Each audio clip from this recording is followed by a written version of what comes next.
I represented her in that case, and that's how we met. And so, I mean, I had Pam on, and we've both worked a lot in deception detection and interrogation techniques and stuff. And so and it came right at a time when, Jussie Smollett is in the news about is he telling the truth or is he not telling the truth? And then here we have this conversation about. What did you think immediately when you heard that story?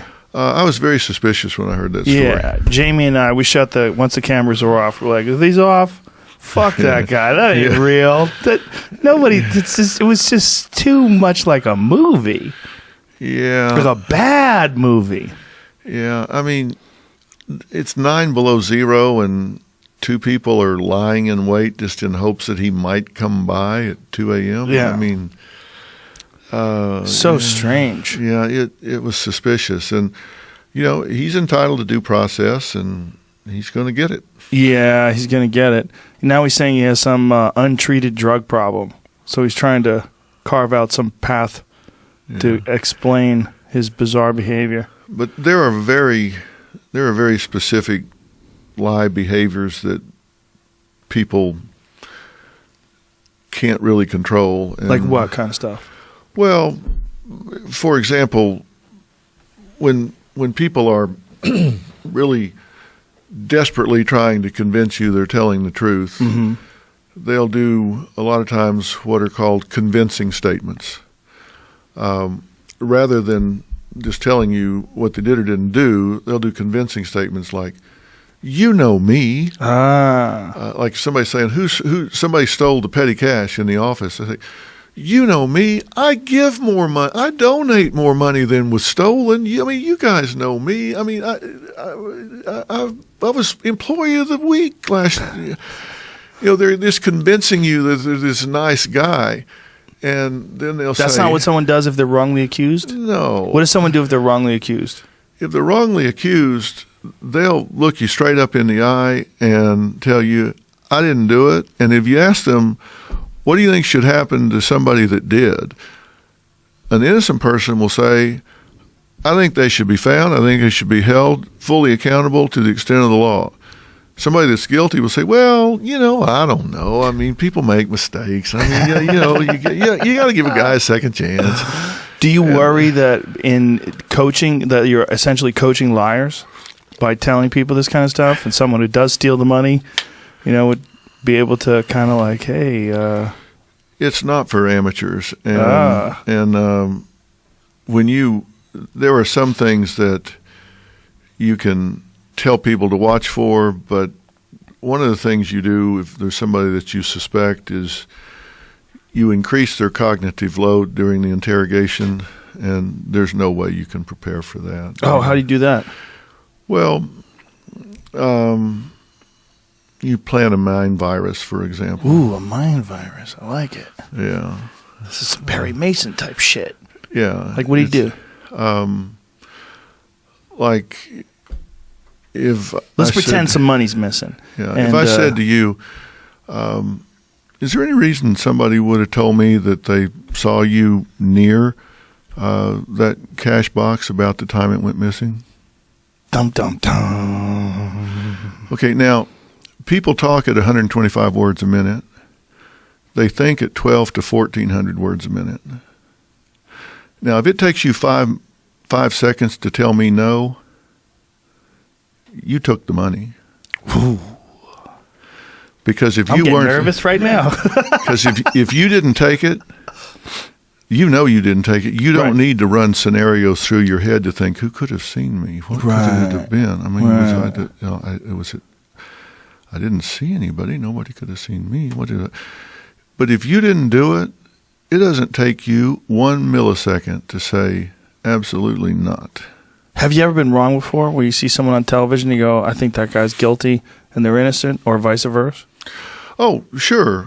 Because if you really want to know for sure if somebody is guilty or innocent, you need to invest a lot of time. You need to get a baseline on what they normally look like, talk like, feel like, mm-hmm.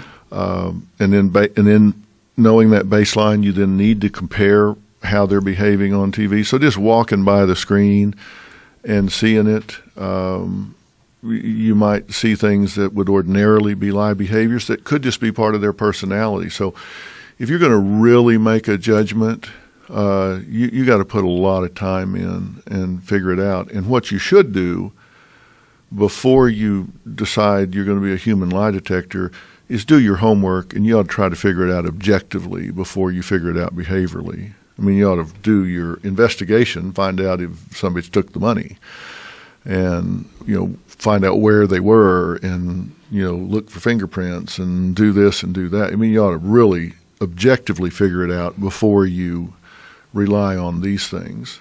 And so unless you get a baseline and get one-on-one with them and spend a lot of time, then you can't be really certain that you know whether they're telling the truth or whether they're not. It would be fun if it was that easy. And now, some people are pretty obvious. Yeah, I heard a cop once say that when people are guilty, they tend to plead and cry, and then when they're not guilty, they tend to get angry when they're accused. People that are wrongly accused are generally irate from the beginning till the end. I mean, every case is different, but if you're wrongly accused, that person is going to be pissed off from the minute you accuse them till the end, because it's like they're self-righteous. Like, I didn't do this, and you're saying I did, and screw you. Yeah. And they don't take a step back. And when you see people, they do these convincing statements, and they're pleading for you to believe them, and then anytime somebody says, now, in all honesty, usually the next thing out of their mouth's a lie. Like they say to you, now, Joe, honestly, as opposed to everything else you've been telling me, right. I mean, why are we're bracketing this one out as honest? Right. Or if they invoke the deity. Oh. I swear to witness. God.